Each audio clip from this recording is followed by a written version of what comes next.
Well, hi, I'm doing wash right now, and my water heater is at 62 volts and 3.8 amps going into it. That's 237 watts.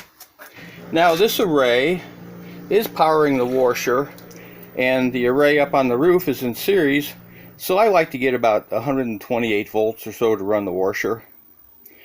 But hey, I'm washing clothes, I'm still heating water, I've done a load already,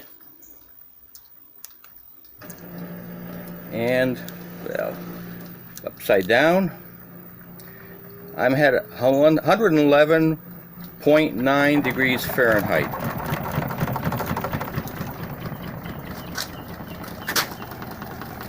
So hey, I'm doing wash, it's all free with hot water, and you can see that how fast this responds. It was flashing on and off there as the voltage dropped. It's very fast. It's a great fast shunt load.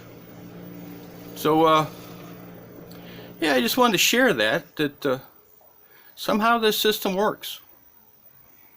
You know, it's not magic. There's power out there. It's been miserable weather.